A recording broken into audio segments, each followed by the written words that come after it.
Hey everybody, it is Meredith Fesh. Uh, it's Meredith Fesh. I'm the clarity coach and creator of PauseBox, and I wanted to jump in because I have something I want to share with you. It's this question I get asked in my business: how do you start something new? How do you do it skillfully and without all the ups and downs and soul panic?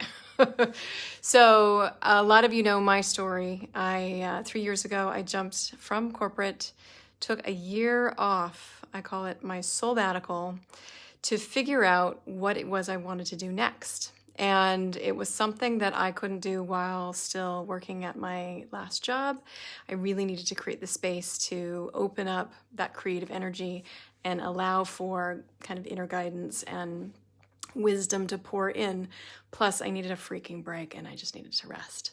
So for those of you who can take Soulbbaticals that are legit, 1 year off, take off from work, don't get paid, those are awesome and I highly recommend it. And if you can do that, I'm happy to partner with you and keep the river flowing. But for those of you who cannot, stop everything you're doing and take a time out and, take a break from your paycheck or check out for a year. For those of you who cannot do that, which I suspect there are many of you, but still who are looking to figure out what is next. Maybe your kids are leaving the nest. Maybe you have retired. Maybe you're switching jobs or roles.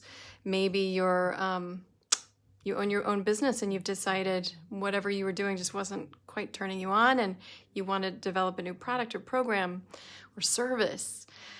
All these new beginnings are so exciting, and there is a legitimate pattern to managing the beginning of new beginnings. So I have 3 phases, and I'll share them with you right now. So the first phase of starting something new is getting really good at ending the old. So I call that necessary endings. There's a whole book on it. And it is truly a necessity to start the new by closing out all the old, including, and some of the things that get in your way that you forget to deal with because you're so excited about what the new thing is, you forget to deal with the pain, the grief, the resentments, the regrets, the sometimes the stories that are in your head. Maybe there's some rationalizations, or maybe there's a lot of victim talk going on, because obviously if you had to leave, something happened to, create such contrast that you were like motivated to leave it behind. So oftentimes there's a lot of unresolved mess in there that can prevent you from really clean slating it and entering into your next chapter. So that was the first one. That's actually having a necessary ending. The second one is getting clear, and this is all what I'm about here at PauseBox. I have studied clarity. I have seen it when it works and when it doesn't work. I've seen how smart people especially can get in their heads. They can just spin. I did that a lot my first, I'd say, 8 months, 9 months of my Soulbbatical. I was spinning because I'm smart, and I was, managing a pro-con list and a doing all the logical exercises because my brain is my dominant, gift. And that's not going to get you very far. I mean, the brain is awesome and it should be invited to the party, but there's so many other pieces to you that need to be part of this recipe. So, to get away from the confusion, sometimes we just choose to be confused and we can choose to be clear. And I have a whole methodology around choosing to be clear that will help you bypass a lot of the mental gyrations that we go through, right? So the third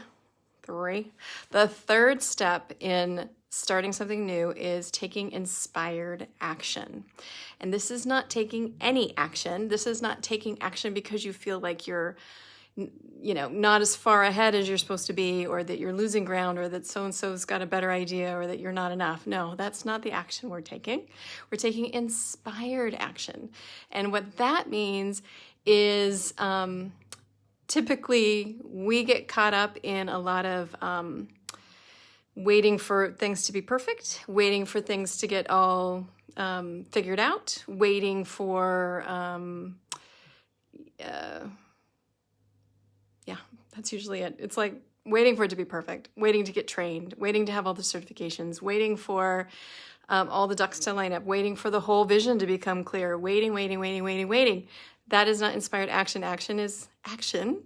And inspired means it's coming from an impulse other than just your brain.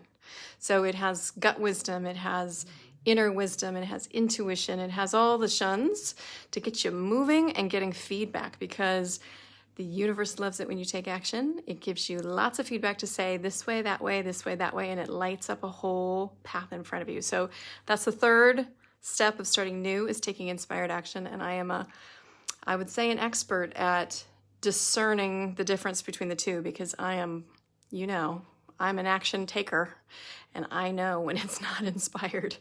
I have gotten very good at determining what that looks like. So this is part of the stuff I teach. Now, the reason I'm sharing this all with you, because I do have a program coming up in April, and it's called the Creator Academy, because we are all creators of our lives.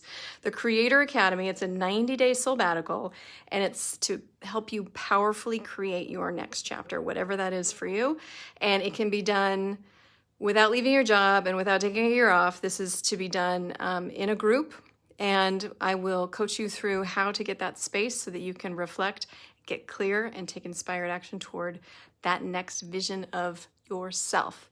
So if you are thinking, that sounds really good, or I haven't been changing because I've been waiting for it all to fall into place, or someday it'll happen, or I don't know. When I know, I'll take action. No, guys. Throw yourself in this container.